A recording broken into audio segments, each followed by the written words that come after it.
What do the BrahMos missile, the HAL Tejas, and the textbook you studied from NCERT have in common? Missiles, fighter jets, and school books seem like completely different worlds. Yet the roots of all these three connect with the vision of one extraordinary scientist. A boy who grew up in poverty in Rajasthan, lost his father at very young age, studied with one of the greatest physicists in the history, and then returned to India to build something the country did not even have at that time. This is the story of Daulat Singh Kothari, the man who helped to build India's defense shield and India's intellectual foundation. The story begins in Udaipur, Rajasthan in 1906, where Daulat Singh Kothari was born into a modest family where resources were limited but education was deeply valued. When he was just 12 years old, tragedy struck and he lost his father. And suddenly the responsibility of survival and education became incredibly difficult. For many children in that situation, dreams would quietly disappear. But Kothari was different because teachers quickly noticed something extraordinary about him. He had an exceptional mind for physics and mathematics, and through sheer brilliance and scholarships, he continued his studies and eventually reached Allahabad University, where his academic excellence opened doors that few students from the small villages ever get. His talent eventually took him to one of the greatest academic institutions in the world, the University of Cambridge, where he studied under the legendary physicist Ernest Rutherford, widely known as the father of nuclear physics. Imagine the journey of a young man from Udaipur standing inside the laboratories where the scientists were discovering the secrets of atom and shaping the future of modern science. Kothari thrived into this environment and quickly became respected for his sharp intellect and deep understanding of physics. He had every opportunity to build comfortable life in West, but instead he made a decision that would change India's future because he chose to return. When Kothari returned to India, the country was still under British colonial rule and Indian scientists rarely received equal opportunities and respect. Research facilities were limited and funding for science was scarce. But Kothari quietly continued his work and joined University of Delhi as a professor of physics. His lectures soon became famous because students did not just learn equations, they learned curiosity, critical thinking, and scientific imagination. However, history was about to give him much bigger role because India was moving toward independence and the country suddenly needed scientists who could help build its future.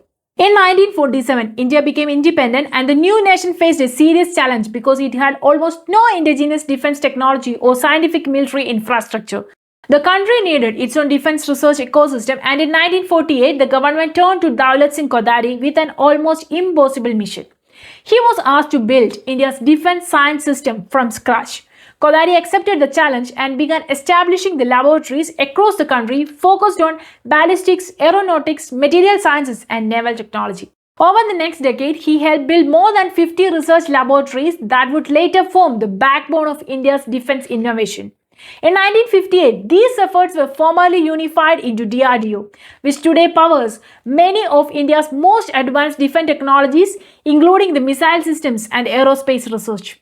But Kothari believed that national security was not only about weapons or military technology, it was about the knowledge and education. In 1960s, he was asked to lead one of the most important education reforms in India through the historic Kothari Commission. This commission studied India's entire education system and recommended major reforms including the stronger science education, better teacher training, and more unified national curriculum. These reforms eventually led to the strengthening of institutions like NCERT, whose textbooks would change the education of millions of Indian students for generations. Through these changes, Kothari was not just influencing the classrooms, he was shaping the intellectual future of an entire nation. Even after becoming one of the most influential scientific administrators in India and later the chairman of UGC, Kothari never stopped doing what he loved the most, which was teaching. Every week, he continued to enter the classrooms and interact with the students because he believed education was a foundation of a strong nation. Students often remember his humility and simplicity because despite holding the powerful positions, he preferred chalk, blackboard, and a classroom full of curious minds. For him, teaching was not a career choice, it was a responsibility to the future. For his remarkable contributions to science, defense research and education, he was awarded the Padma Vibhushan, one of India's highest civilian honors. But his true legacy cannot be measured by awards because it lives in the institutions he helped build. It lives in India's defense laboratories, in the technologies developed by DRDO, and in the classrooms where students still learn from the NCERT textbooks. Long before India built powerful missiles and advanced fighter jets, one quiet scientist laid the foundation that made it possible.